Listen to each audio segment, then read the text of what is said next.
బాబు చాయ్ తీసుకోండి.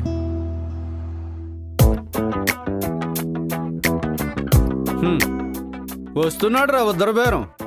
అన్నా అరే సురేష్, ఇక్కడ కొంతమందిని అడిగేసి కడిగేయాల్సింది ఉంది కానీ నువ్వు వెళ్ళి ఆ గ్లాసులు కడిగి. అన్నా ఒకటి అన్నా. డబ్బులు ఇస్తే ఇస్తాం. కొత్తగా అడుగుతావేటన్నా? మన అకౌంట్లో రాసుకన్నా. నేను రాసుకోవడమే తప్ప నీ దగ్గర తీసుకోవడం ఎప్పుడైనా ఉందరా? 6 నెలల్లో జాబ్ వచ్చేద్దన్నా. మొత్తం కలిపి వడ్డీతో ఇచ్చేతను. 4 ఏళ్ళ నుంచి ఇదే చెబుతున్నావు. అన్నంటే నమ్మకం అన్నా. ఈసారి అన్ని ఇచ్చేతడు జాబులు. అన్నా నమ్మకం ఇదేనాది?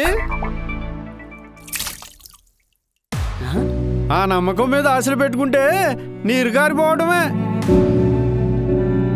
నాకు జాలేస్తుంది కానీ నీలాంటి వాళ్ళని చూస్తే 4 ఏళ్ళ నుంచి ఆయనకి జాలేయట్లేదు అనుకుంటా. సరే తీసుకో. థ్యాంక్స్ అన్నా. బాబాయ్ ఒకటి. నీది కూడా రాసుకోవాలా? రాసుకోవడం కాదు, రాసి పెట్టుకో. 6 నెలలు అవుతుందా 7 నెలలు అవుతుందా జాబు? 2 నెలలు వస్తుంది. నీది కూడా ఆ నమ్మకమేనా? నాది నమ్మకం కాదు, గ్యారంటీ. గ్యారంటీయా? నమ్మకానికి గ్యారంటీకి తేడా ఏంటి? నమ్మకం పోస్టర్లో ఉంటుంది, గ్యారంటీ పాలనలో ఉంటుంది. ఇది బాబు గ్యారంటీ, అందుకే ఈసారి మాకు జాబ్ గ్యారంటీ.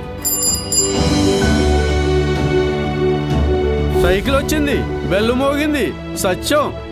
ఇప్పుడు వచ్చింది సైకిలే, రేపు అధికారంలోకి రాబోయేది సైకిలే. సైకిలే వస్తుంది. మనందరం సంతోషంగా ఉండాలంటే సైకిలే రావాలి. మరి ఇదిగో చాయ్ తీసుకో.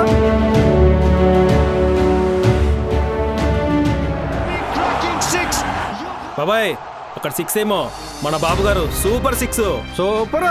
3000 రూపాయలు నిరుద్యోగ ప్రతిష్ట. యువతను ఆదుకునే బాధ్యత, అన్ని విధాల దారి చూపించే బాధ్యత మాదని మరొక్కసారి యువతకు పిలిపిస్తున్నా. 20 లక్షల ఉద్యోగాలు క్రియేట్ చేస్తా. డిఎస్సి పెడతా, గవర్నమెంట్ లో ఉద్యోగాలు ఇస్తాం.